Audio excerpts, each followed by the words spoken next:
இல்ல அப்படின்னு சொன்னா நீங்க காமிங்க, இப்படிதான் நாங்க கேட்டுக்கிட்டே இருக்கிறோம், இதுக்கு ஏதாவது பதில் சொன்னீங்களா? கிடையாதுங்க.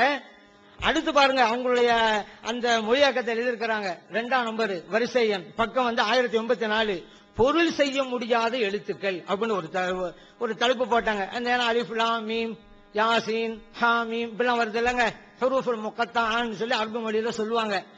இதுக்கு அர்த்தம் கிடையாது அப்படிங்கறது அவங்க நிலைப்பாடு. அதுக்கு அப்ப ஏன் அர்த்தம் இல்லாட்டா அல்ல சொன்னாலும் ஒரு கேள்வி வரும்ல, அதுக்கு சொல்றாங்க. அந்த நாட்டு இந்த அரபி புலவர்கள் மத்தியில் ஒரு பழக்கம் இருந்துச்சு.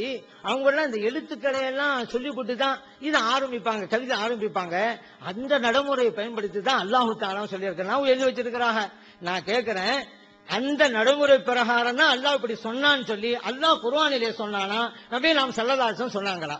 குர்ஆன்லயும் சொல்லல, நபி நாம் ஸல்லல்லாஹு அலைஹி வஸல்லம் இதுக்கு விளக்கம் சொன்னா, நீங்க ஒரு கண்டுபிடிச்சீங்கல்ல, இந்த கடிப்பு எங்க இருந்து பெற்றீங்க, இதுக்கு என்ன ஆதாரம்?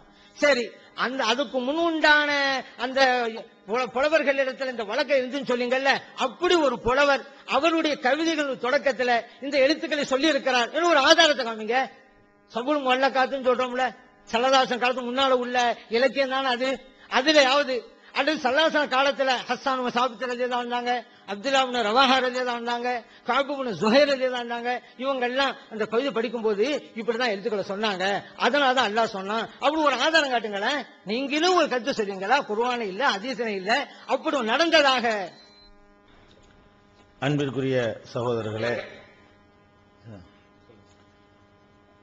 இதுவரை நடந்த முதல் அமர்விலான கேள்விகள்ல ஒரு கேள்விக்குமே அவங்க பதில் சொல்லவே இல்லை, ஒண்ணுக்கு கூட சொல்லல.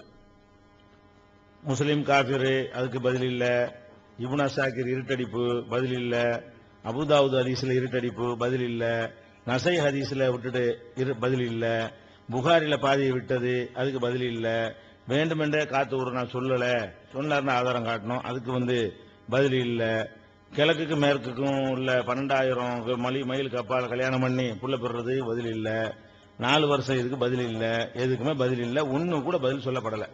இப்ப என்னன்னா, அவங்க சில கேள்விகளை கேட்டிருக்கிறாங்க, அதெல்லாம் பதில் சொல்லப்பட்டது, சிலது அவங்க அறகுறையா விளங்கிட்டு திரும்ப ஒருக்கா கேட்டிருக்கிறாங்க. இதுல என்னன்னு கேட்டா, ஒன்னொன்னா எல்லாத்துக்கும் பதில் சொல்லுவோம், ஒண்ணு விடாம பதில் சொல்லிடுவோம். சில கடைசி நேரத்தில் புதிய வாதங்களை வைக்கிறது கூட ஒதுக்கி கொண்டு கூட பதில் சொல்ற மிச்சம் இருந்தா அதைத்தான் முடிப்போம், ஒண்ணு கூட பதில் இல்லாம இருக்காது. நீங்களும் அது மாதிரி அனைத்துக்கும் பதில் சொல்லணும். அதுல என்ன இருக்கிறாருன்னா, இப்னு கசீர் அவங்களுடைய அந்த இலக்கண நூல், இந்த அவரே இந்த இலக்கணப்படி தப்புன்னு சொல்லியிருக்கிறாரு என்று நம்ம எழுதியிருந்தோம். அந்த மாதிரி எல்லாம் அவர் சொல்லல, இப்னு ஃபீஹி நல்ருன்னு தான் சொல்லியிருக்காரு. அதாவது ஃபீ ஹாதல் கௌலி நல்ருன் மின் ஹைசுல் அரபியா, அரபு மொழி அடிப்படையில் இதுல ஒரு பிரச்சனை இருக்கிறது அப்படின்னு தான் சொல்லியிருக்காரு, தவிர அதை தவறுன்னு சொல்லல அப்படிங்கிறாரு. இது இப்னு கசீர் இப்னு ஜரீர் சொன்னதை தான் எடுத்து காட்டுறாரு. தக்கரஹு இப்னு ஜரீர் வ கைருஹு, இப்னு ஜரீரும் மற்றவங்களும் இதை சொல்லி இருக்கிறார்கள். அதே நேரத்தில் இப்னு ஜரீர் என்ன சொல்றாருன்னு கேட்டா, யுஃப்ஸிது ஹாதைனல் கௌலைன், இந்த 2 சொல்லையுமே ஃபசாத் ஆக்குகிறது. அன்னல் அரப லா துகத்திமு ஜவாப லவ்லா கப்லஹா, லவ்லாவுக்கு விடையாக வரக்கூடியதை அந்த லவ்லாங்கிறதுக்கு முன்னாடி கொண்டு வருவது தவறு ஃபசா என்ற காரணத்தினால இந்த சொல்லு ஃபசாத் ஆகிவிட்டதுன்னு தான் அவர் சொல்லியிருக்காரே தவிர இதுவும் சொல்லலாம் அதுவும் சொல்லலாம் இப்னு கசீர் சொல்லல. அதை நம்ம நிரூபிச்சுக்கிட்டோம். அடுத்து என்னன்னு கேட்டா, இன்னொரு ராசியில் அவர் என்ன சொல்றாரு கேட்ட சொன்னதுக்காக வேண்டி நம்ம இப்னு கசீரை மட்டும் போடல, இப்னு கசீர் போன்ற நூல்களில் தான் குறிப்பிட்டிருக்கிறோம். அதன் அடிப்படையில் ஓஹோ பாத்தினுல் லிமா தக்கர்னா, நாம் ஏற்கனவே சொன்ன இலக்கண விதியின் பிரகாரம் இது பாத்தில் தப்பு, இந்த மாதிரி அர்த்தம் செய்கிறது என்றெல்லாம் ராசியிலும் சொல்லி இருக்கிறாரு. அந்த இலக்கண ரீதியா சரியா தவறாண்டு சில வசனங்களை வச்சுட்டு அவங்க ஆர்கியூ பண்றாங்க. அது வந்திருக்கிற மக்கள்ல முக்காவாசி விளங்கல. விளங்குற மாதிரி நீங்க வாதம் பண்ணுங்க, அது இலக்கணத்தில் எப்படி தவறு நான் விளக்குறேன், நீங்க விளங்குற மாதிரி வாதம் பண்ணுங்க, இது இலக்கணப்படி தப்பு தான். சில தப்சீர்ல எழுதப்பட்டதை வைத்துக் கொண்டு அவர் பேசிக் கொண்டிருக்கிறார். அடுத்து என்ன செய்யறாரு கேட்டா, யூசுப் நபி எப்படிப்பட்டவருங்க, ஒரு நபி ஒரு பொம்பளைய நாடு நார்ந்து சொல்லுகிறார்கள், இது நபிக்கு கொடுக்கிற கண்ணியமா அப்படின்னு ரொம்ப கொந்தளிப்பவளம் கேட்டாங்க. கேட்டதுனால நம்ம என்ன செய்யறோம்னு கேட்டா, இதை பத்தி நம்ம மனசால் நினைச்சாருங்கிறோம்ல, இது நபியுடைய கண்ணியத்தை பாதிக்கும்ல. ஆனா இவங்க தப்சீர்ல இவங்க என்ன எழுதி வச்சுக்கிறாங்க, தப்சீர் தானே சொல்ல அவசரப்பட்டாரு, தப்சீர்ல என்ன எழுதி வச்சிருக்காங்க தெரியுமா, அந்த யூசுப் நபி நாடினார்ந்து வருது அது என்ன அப்படின்னு இப்னு அப்பாஸ் கேட்கும் பொழுது சொன்னாராம், இஸ்தல்கத் லஹு, அந்த அம்மா வந்து இவருக்காக வேண்டி ஒரு மல்லாக்க படுத்து விட்டார். ஓ ஜலச பைன ரிஜிலைஹா, யூசுப் நபி வந்து ரெண்டு காலுக்கு மத்தியில போய் உட்கார்ந்துட்டாரு. அவ்வளவு வேலையும் நடந்து போச்சு, கடைசி காரியம் தான் நடக்கலையே தவிர இது பெருசா, இது கோவம் வரணுமா? மனசால் நினைச்சாரு அல்லாஹ் காப்பாத்திக்கிட்டான். அது பயங்கரமா நபிமார்களை கேவலப்படுத்திட்டோமா? இவங்க ஒப்புக்கொண்டிருக்கக்கூடிய தப்சீர் தப்ரீல என்ன சொல்லி காட்டுறாரு? இப்னு அப்பாஸ் சொன்னதா சொல்லி காட்டுறாரு. அந்த என்ன சம்பவம் நடந்தது என்று சொன்னால் இதை நாங்க ஏத்துக்கறல. ஆனா தப்சீர்ல அசிங்கத்தை காட்டுங்கிறீங்க, அதுக்காகவும் யூசுப் நபியுடைய மேட்டரை எடுத்ததுக்காகவும் சொல்லி காட்டுகிறோம். இஸ்தல்கத் லஹு, அந்த அம்மா மல்லாக்கப்படுத்து ஓ ஜலச பை, இதான் தப்சீரா? இதான் நபியை கண்ணியப்படுத்துறதா? ஓ ஜலச பைன ரிஜிலைஹா. அதுக்கப்புறம் என்ன இன்னொரு அறிவிப்புல என்ன வருதுன்னு கேட்டா இப்னு அபி முலைக்கா சொன்னதா போட்டிருக்கிறாங்க. இஸ்தல்கத் லஹு வ ஹல்ல சியாபஹு, அந்த அம்மா மல்லாக்க படுத்துருச்சு, இவர் தன்னுடைய ஆடைகளை எல்லாம் கலட்டி அவிழ்த்துட்டார். அவ்வளவு நடந்து போச்சு, ஆடைகளை எல்லாம் அவிழ்த்து விட்டார். இது அசிங்கமா? மனசால் நினைச்சாருங்க அசிங்கமா? தப்சீர்லயும் தான் இருக்குது. தப்சீரை சொல்ல வேண்டிய தப்சீரை சொல்லுவோம், நேரம் வரணும்னா சொல்லுவோம், கலந்து சொல்லுவோம். ஆனா தப்சீர்ல இல்லாம மதுஹப் கிதாப சொன்னாலும் தலைப்புல உள்ளதுதான். இப்ப தப்சீர்ல என்ன இருக்குன்னு கேட்டா யூசுப் நபியை கேவலப்படுத்துற விதமாக அந்த கும்பலை கீழே தள்ளி ஆடையெல்லாம் அவிழ்த்து அந்த மாதிரிலாம் என்ன இருக்கிறது வருகிறது. இஸ்தல்கத் லஹு வ ஜலஸ பைன ரிஜ்லைஹா வ ஹல்ல சியாபஹு அவ் சியாபஹா, அவருடைய ஆடை அல்லது அவளுடைய ஆடையும் கூட எல்லாத்தையும் அவுத்து முழு நிர்வாணம் ஆயிட்டாங்க. அது மாதிரி இருக்கிறது. அப்புறம் இன்னொரு என்ன இருக்குன்னு கேட்டா வ கஅத பைன ரிஜ்லைஹா லியன்ஸா சியாபஹு, அவருடைய அந்த பெண்ணுடைய தொடைக்கு மத்தியில் போய் உட்கார்ந்து கூட்டு ஆடையெல்லாம் கலட்ட ஆரம்பிச்சிட்டாரு அப்படின்னு சொல்லி எழுதி வச்சிருக்கிறாங்க. இதே மாதிரி வந்து நிறைய இன்னும் ஜலசமின்ஹா மஜ்லிஸர் ரஜுலி மின் இம்ராத்தி, ஒரு ஆண் தன் மனைவி இடத்துல போய் நெருங்கும் போது உட்கார்ந்து விடுவானே அந்த அளவுக்கு எல்லாம் நெருங்கிட்டாங்க அப்படின்னாக்க எழுதி வச்சிருக்கிறாங்க.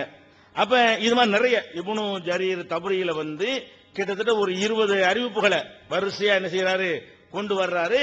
அப்ப யூசுப் நபியை வந்து மனசால் நினைச்சாரு, இந்த தப்பு நடக்கும் அல்லாஹ் காப்பாத்திக்கிட்டான் நம்ம எழுதியிருக்கிறோம். இது வந்து நபிமார்களை எல்லாம் கேவலப்படுத்துன்னு சொல்லக்கூடியவங்க. இதுக்கு என்ன சொல்லணும்? இது மாதிரி உதாரணத்துக்கு தப்ரீயை காட்டியிருக்கிறோம். நிறைய தப்சீர்கள் இதை விட வண்டியா இருக்குது யூசுப் நபியை பத்தி. அப்ப அந்த மாதிரி எல்லாம் பொய்களையும் கப்சாக்களையும் நபிமார்களை கேவலப்படுத்துற மாதிரி, அவர் விபச்சாரத்துக்கு நெருங்கிட்டாருங்கிற மாதிரி, தொடையில உட்கார்ந்துட்டாருங்கிற மாதிரி எல்லாம் எழுதி வைத்துக் கொண்டு நீங்க என்ன செய்றீங்க? எங்கள்ட்ட பார்த்துக்கிட்டு மனசால் நினைச்சார் என்பதற்கு கேள்வியை கேட்கறீங்க என்பதுதான் இதுக்கு நம்ம பதிலா சொல்லி காட்டுறோம். தப்சீர் நீ ஆசைப்பட்டு தப்சீர் வரும், தப்சீர்லயும் வண்டவாளங்க நிறைய இருக்குது. அப்பப்ப மதுஹபுக்கு தப்சீர் கலந்து வரும். ஒன்னு சாம்பிளுக்கு முதல்ல ஒன்னு போட்டுக்கிட்டோம். தப்சீர சொல்லலன்னு ஆசைப்பட்டீங்கல்ல, அதுக்காக வேண்டி தான் அது. அடுத்து என்னன்னு கேட்டா நசாயி, அது இது ஒரு பெரிய ஆதமா. நான் அப்பவே சொல்றேன், இது ஒரு மேட்டரே கிடையாது. பேர் நசாயிங்கிறது ஹதீஸோ குரானோ கிடையாது, ஒரு அரபு மொழி சொல்லும் கிடையாது. நசாங்கிறது ஒரு ஊருக்கு பேரு, அந்த ஊர்ல பிறந்ததுனால ஒரு நசாயிம்பாங்க. ஒரு ஊர் பேருங்கிற வகையில உள்ள ஒரு சொல்லா இருக்கிறதுனால மக்கள் அறிமுகத்தில் உள்ள என்னத்துக்கு போட்டு மாத்துவோம் அப்படின்னு செய்யறோம். இப்ப ஜாஃபர்னு பேர் வைக்கிறாங்க. ஜாஃபர்னு ஒருத்தன் ஜஹுபருமா, ஒருத்தன் வந்து ஜாஃபருமா, ஒருத்தன் ஜாஃபருமா. இதெல்லாம் ஒரு பெரிய மேட்டர். எப்படி மக்கள் அதிகமா கூப்பிட்டுக்கிறாங்களோ அந்த மாதிரி கூப்பிட்டுக்கிற வேண்டியதுதான். இப்ப ஷேக் அப்துல்லா ஜமாலி 100 தடவை சொன்னேன். ஷேயன்னா இருக்கு அரபில, முதல்ல ஷைகுன்னு தான் நான் சொல்லணும். ஷைக்கு அப்துல்லான்னு சொல்லணுமே தவிர ஷேக் அப்துல்லா நான் சொல்லலாமா? ஷேயன்னா இருக்கு அரபில, சாசி சூ தான் இருக்கே தவிர ஷேயெல்லாம் கிடையாது. அப்ப ஷேக் அப்துல்லா, அதே ஷேக் அப்துல்லா தப்பா சொன்னீங்க சொல்ல முடியுமா? அப்படித்தான் எல்லாரும் சொல்றாங்க, நானும் ஷேக் அப்துல்லாங்கிறேன். அவ்வளவுதானே தவிர இதெல்லாம் ஒரு மார்க்க விஷயமா? ஒரு பேரை சொல்ற விஷயம் எப்படி மக்கள் புரிந்து கொள்வார்களோ அது மாதிரி ஒரு விஷயம் தான். குர்ஆன் ஹதீஸை மாத்தக்கூடிய மேட்டர் இதெல்லாம் கிடையாது. தப்புனா ஒத்துக்கிற வேண்டிய, திருத்திக்கிற வேண்டிய, இது திருத்துற விஷயமே இல்ல. தேவைண்டா தான் திருத்துவோம். ஒரு மசாயில் அக்கீதா நம்பிக்கை சம்பந்தப்பட்டது ஏதாவது பாரதூரமா விளைவு வந்தா திருத்துவோம். என்னமோ போயிட்டு ஒருத்தர் மைதீன் பிச்சைனா பேர் வச்ச மாதிரி நாங்க திருத்துவோமா? மைதீன் பிச்சைன்னு பேர் வைக்க கூடாது நாங்க சொல்லிக்கிறோம். அவனுக்கு பேர் மைதீன் பிச்சையா இருந்தா மைதீன் பிச்சை கூப்பிட முடியும், அது அவன் பேரு. அந்த மாதிரி வந்து ஒரு மக்கள் எப்படி கூப்பிட்டுக் கொள்கிறார்கள் அடிப்படைகளை வைத்துக் கொண்டுதான் நம்ம என்ன செய்யணும். முஹீதீனே மைதீன் தான் சொல்லுவாங்க. முஹீதீன் தான் அந்த சொல்லுடைய சரியான சொல்லு கூட. நம்மளும் மைதீன் தான் சொல்லிட்டு இருப்போம். ஏன் மக்கள் இப்படி தான் சொல்றாங்க. அரபி இலக்கணம் விவாதத்தில் பேசும்போது ஒழுங்கா சொல்லிக் கொள்ளலாம். அந்த மாதிரி ஒரு விஷயம் தான். அது ஒரு விஷயமாச்சா. அடுத்து என்ன, இந்த அலிஃபுலாமீம், இந்த அலிஃபுலாமீம் என்பதுல இந்த மாதிரி ஒரு அர்த்தம் இருந்தது, அப்படி இருந்தது, இந்த சொற்களை பயன்படுத்துவார்கள், அது அரபுல வழக்கத்தில் இருந்தது. இதுக்கு ஒரு ஆதாரத்தை கொண்டாந்து காட்டுங்க அப்படிங்கிறாங்க. நாங்க எழுதுன முழுசா படிக்கணும். அந்த புகாரிக்கு சொன்ன மாதிரி படிச்ச மாதிரி தான் நினைச்சிருக்காங்க. இதையும் அப்படி ஒரு பாரா படிச்சுட்டு வந்து சொல்றாங்க. நம்ம என்ன எழுதியிருக்கிறோம்? எனவே அதாவது என்ன செய்யறோம் கேட்டா, நபிகள் இதுல குறிப்பிட்டிருக்கிறோம், என்ன ஆதாரங்களை குறிப்பிட்டிருக்கிறோம். நபிகள் நாயகம் ஸல்லல்லாஹு அலைஹி வஸல்லம் அவர்களிடம் சிறு விஷயத்திற்கு கூட விளக்கம் கேட்ட நபிகள் நாயகத்தின் தோழர்கள் இது குறித்து எந்த கேள்வியும் எழுப்பியதில்லை. இது பற்றி கேள்வி எழுப்பியதாக ஒரு சான்றும் இல்லை. அன்றைக்கு இது சர்வசாதாரணமான நடைமுறையாக இருந்ததை இதிலிருந்து அறியலாம். அதே போல நபிகள் நாயகம் அவர்களின் எதிரிகள் நபிகள் நாயகத்துக்கும் அவர்கள் கொண்டு வந்த மார்க்கத்துக்கும் களங்கம் ஏற்படுத்த எத்தனையோ கடுமையான முயற்சிகளை மேற்கொண்டனர். திருக்குரானில் கையாளப்பட்ட இதுபோன்ற சொற்பிரயோகம் அன்றைக்கு சர்வ சாதாரணமாகவும் அவர்களால் ஏற்கப்பட்டதாகவும் இல்லாதிருந்தால் இதை கடுமையாக விமர்சனம் செய்திருப்பார்கள். முகமதை பார்த்தீர்களா, அர்த்தமே இல்லாமல் உளறிவிட்டு இறைவேதம் என்கிறார் என்று கூறியிருப்பார்கள். ஆனால் எதையெல்லாம் விமர்சனம் செய்த எதிரிகள் இது குறித்து எந்த விமர்சனமும் செய்யவில்லை. இதிலிருந்து விளங்குறோம்னு தான் இருக்கணும். ஒரு விஷயத்தை இதிலிருந்து விளங்குறோம்னு எழுதுனா அதிசயம் கொண்டாந்து காட்டினா ஒருத்தன் கேள்வி கேட்கல அப்படின்னா அலிஃபுலாமின்னு கேள்வி கேட்டுக்கணுமா இல்லையா? ஒருத்தன் கேட்கல, நடைமுறையில் இருந்தது, மக்கள் புரிந்து கொள்ளக்கூடியதா இருந்தது. இதிலிருந்து விளங்குறோம்னு எழுதியிருக்கணும். எதிலிருந்து விளங்குறோம்னு எழுதியிருக்கிறோமோ அது விளக்கம்னு சொன்ன பிறகு அதுக்குள்ள அதிசயம் கொண்டாந்து காட்டுங்க. எப்படி காட்டுறது? அதிசயம் நாங்க சொன்னோமா? அதிசயம் இருக்குன்னு எழுதியிருக்கிறோம். இது யார் சிந்திச்சாலும் இது விளங்கக்கூடிய ஒரு விஷயம் தான். அதனால இதுலயும் என்ன செஞ்சிட்டாங்க அவங்க, அது ஒண்ணு வச்சு அது இந்த மாற்றப்பட்ட விஷயம் இருக்கு பாருங்களேன். மாற்ற அந்த கலாலா விஷயம், மாற்ற அந்த கலாலாவில் 2 கேள்வி இருக்கிறார். இது மாதிரி தப்சீர்கள்ல இருக்கு, நீங்களே எந்த தப்சீர்ல எடுத்து காட்டுங்க அப்படிங்கிறார்.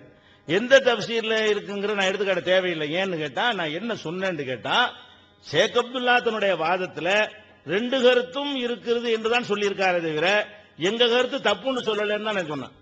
அதாவது 2 கருத்தும் இருப்பதாக அவர் சொன்னார், நான் சொன்னேன் தவிர.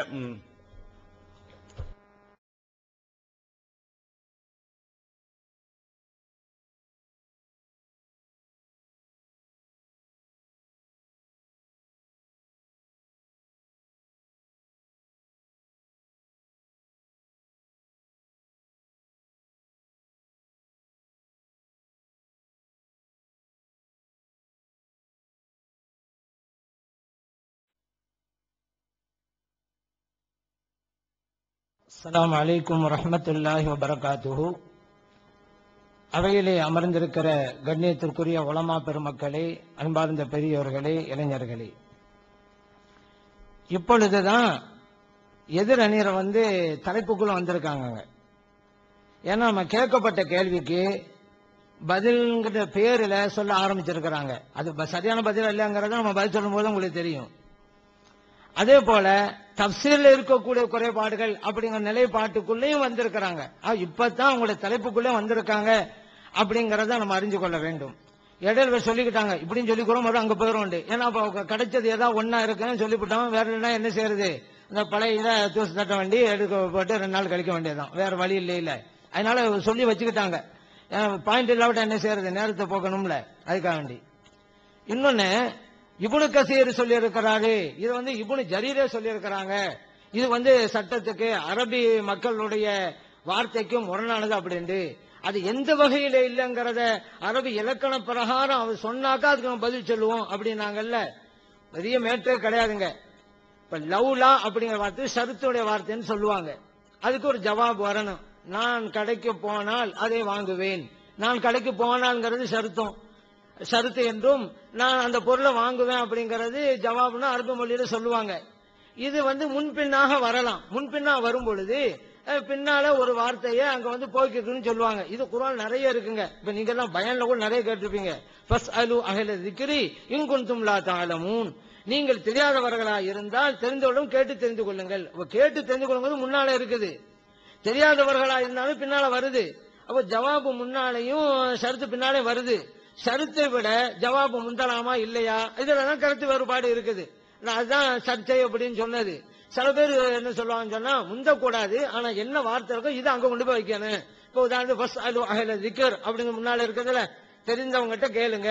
இன்குன்தும் லா தஅலமூன், தெரியாதவர்களா இருந்தால் முன்னால இருக்குதுல, தெரிந்தவங்க கேளுங்க, அந்த வார்த்தை பின்னால வைக்கணும், அது ஒண்ணுக்கு மறைஞ்சிருக்கும் அப்படின்னு சொல்லுவாங்க. அதே அடிப்படையில இங்கேயும் இதுலதான் சர்ச்சை. வஹம்ம பிஹா லவ்லா அர்ரா புர்ஹான ரப்பிஹி. இப்ப லவ்லா அர்ரா புர்ஹான ரப்பிங்கிறது ஷர்த்துங்க. இப்ப பொதுவா லவ்லாங்கிற வார்த்தைக்கு இம்தனாஉல் ஜவாப் லிவுஜூதி ஷர்த்துன்னு சொல்லுவாங்க அரபி இலக்கணத்துல. தமிழ்ல நான் சொல்றதா உங்களுக்கு தமிழ்ல சொன்னா புரிஞ்சுக்கிறேங்க. டாக்டர் மட்டும் வந்திருக்காவிட்டா அந்த ஆள் பொழைச்சிருக்க மாட்டாருங்க அப்படிம்போம்ல. அப்ப அவர் வந்தாரு, இவர் பொழைச்சிட்டான்னு அர்த்தம். நான் மட்டும் உனக்கு பாடம் சொல்லி தந்திருக்காவிட்டா நீ பாஸ் பண்ணிருக்க மாட்ட. அப்படின்னா என்ன அர்த்தம்? பாடம் சொல்லி தந்த, நீ பாஸ் பண்ணி